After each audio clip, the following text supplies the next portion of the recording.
যতদিন পূর্ব আকাশে চাঁদ থাকবে ততদিন বাংলার জমির কাজা খ্রিস্টান নকশবন্দি ওলি আল্লাহ শাহজালাল শাহপুরান মিলাদ কিয়াম ঈদে মিলাদ দুর্গা যতদিন থাকবে ঠিক না বলে আমরা আজকে এসেছি শুধু কালিমার দাওয়াত দেওয়ার জন্য।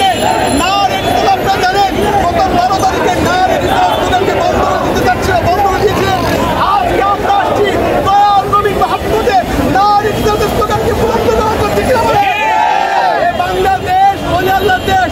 এই বাংলার জমিনে কোন নবী আসেন না, ইসলাম পেয়েছি ওলিদের মাধ্যমে, সাহাবীদের মাধ্যমে।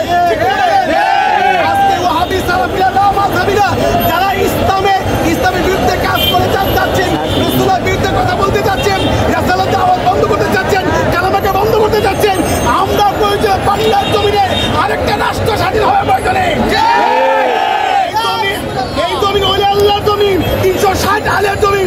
আজকে আমরা ফুরফুরা মস্তক বুঝি না, আলা হযরত বুঝি না, দল মত নির্বিশেষে মিলাদ কিয়াম ঈদে মিলাদ কাজা খ্রিস্টান নকশবন্দিয়া ওলি আল্লাহ যতদিন থাকবে ততদিন বাংলার জমিন ইসলাম থাকবে ঠিক না বলে আমরা চাই না হানাহানি মারামারি কাটাকাটি করে আমরা চাই না, আমরা চাই সুন্দর একটা রাষ্ট্র ঠিক না বলে।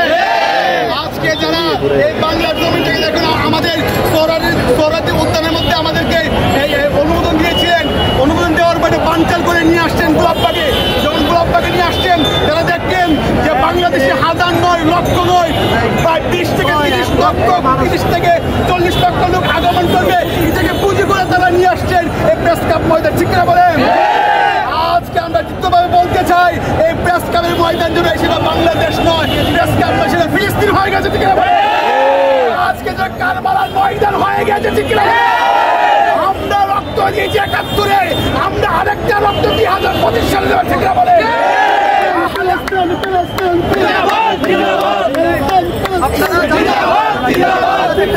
আমি কে আপনারা দেখতে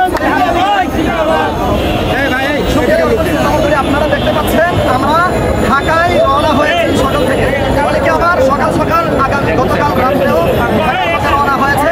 তো আমরা এই সরকার দেখতে পাচ্ছেন একদম আমাদেরকে দেওয়া হয়েছিল সরকারকে উঠানে, ওখান থেকে আমাদেরকে গোলাপবাগে দিয়েছে, ওখান থেকে আবার দিয়েছে। তো এখানে আসার পরেও অনেকেই আমি এখান থেকে সকালবেলা শুধু আমি না যারা এখানে রয়েছেন লক্ষ কোটি শ্রমিকতা রয়েছে আপনারা দেখতে পাচ্ছেন একদম সকাল থেকে আমরা আমাদের লাইভ সম্প্রচার আমরা করতে পারছি না। আমরা দেখতে পাচ্ছি যে সময় জুনায়েদ পলক নেট বন্ধ করে দিয়েছিল, আজকে যেন ওই জুনায়েদ পলকের মতো আজকে কেন্দ্রীয়ভাবে আমাদের যে সমাবেশ হয়েছিল, কেন্দ্রীয়ভাবে যে ভাষণ দেওয়া হয়েছিল, কেন্দ্রীয়ভাবে যে কথাবার্তাগুলো বলা হয়েছিল, সেই কেন্দ্রীয়ভাবে কথাবার্তাগুলো লক্ষ কোটি শ্রমিক জনতা লাইভ সম্প্রচার করতে